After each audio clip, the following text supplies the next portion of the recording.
Today I'm going to show you some strengthening and stretching exercises that may help with the pain that you might be experiencing between your shoulder blades.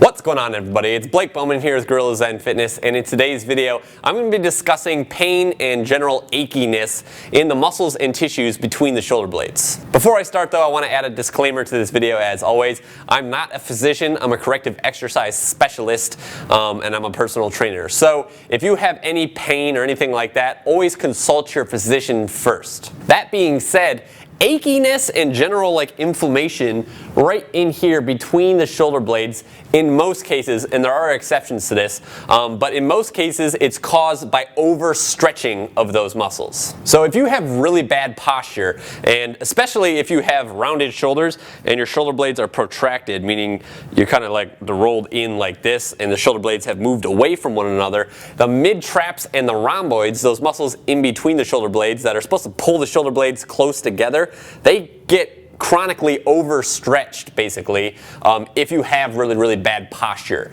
And basically what this can do is it can cause trigger points to develop in there and just general achiness. And the worst thing that you can actually do in this case, if a muscle is painful because it's overstretched, is to stretch it more or release it with a foam roller. It should be clear to you why that would be bad. If it's overstretched already, you don't want to stretch it more. Foam rolling is technically considered a form of stretching. It will shut down to the neural drive to the muscle and make it more loose, which if it's overstretched, you don't want to do that because both of those things are going to make it worse. So if you have pain in between the shoulder blades and it's caused by this, you likely have upper cross syndrome. Now I made a video about this a while ago, you can check it out over here, but essentially this is a pattern of muscular imbalance, and the biggest thing contributing to it is most likely your pecs, right? So not necessarily the PEC Major, even though that might be a contributor. The PEC Major is this big muscle on your front of your chest, but the PEC Minor is a much bigger player, and it starts up here and basically runs down like this and connects on your ribs. When that thing gets tight, it pulls the shoulders forward and internally rotates them and kind of makes the shoulder protraction worse, which is going to make the stretch on the rhomboids and the mid-traps worse. Here's something you might want to try. First thing you can do is release the pecs. I made a video on this a while ago. I encourage you to check that out. I don't want to go over the same exercises today just for time's sake. But basically, you can use a variety of different tools. They're all kind of in that video. You can smash into the pecs with a softball or some sort of massage tool to release them. And then you can also do static stretching for your pecs. Basically, the doorway stretch is a really good one where you basically put both arms up in a doorway. You let your arm get taken back, stretching out all of those tight tissues in the front of your chest. After you've released these muscles, it's now time to actually strengthen the muscles that are achy, right? It's time to strengthen the rhomboids and the mid and lower traps. Now the best way to strengthen the lower traps is with W pose, and that's going to look like this. Essentially what I would do if I had this issue myself is I would spend 1 to 2 minutes working on the pecs, releasing and stretching those, and then I would spend another 1 to 2 minutes working on W pose to strengthen up the lower and mid traps. Through the combination of doing that, take 5 minutes out of your day, do it as a warm-up sequence before your workout, and that should actually really start to make you feel better over time.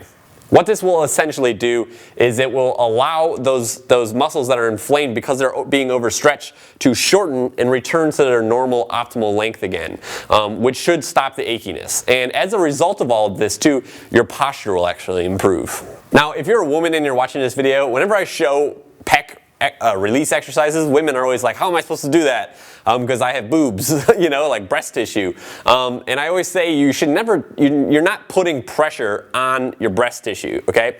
You're putting pressure on your pec muscle fibers, okay, which are up higher than your breast tissue. So you should be able to do this regardless of your breast size. And on one concluding note, if you do have this overstretch kind of thing going on that's causing chronic inflammation in between the shoulder blades, the worst thing that you can do is actually massage it, okay? And that I kind of started with that at the beginning of the video. I said not to foam roll it and stretch it. It's just for the same reason. A lot of people are like, oh, my shoulder blades are achy, and then they ask their girlfriend or boyfriend, fiance, husband, wife, whatever it is, to massage the area, and that is not actually going to help because you're actually contributing to the problem. So it might give you a little temporary relief, but over time it's not going to get better and you're just kind of fueling the fire. I hope you found this video helpful. I hope it was added value to you. If you're not yet subscribed to my channel, then go ahead and do that right over here. Also, make sure to follow me on Instagram and Facebook. I'll include links to both of those things in the description down below. Lastly, if you want me to analyze your posture as well as your movement patterns to identify your muscular imbalances and any postural distortions that you have, then open up the link down below and hit coaching. Other than that, I'll see you next time.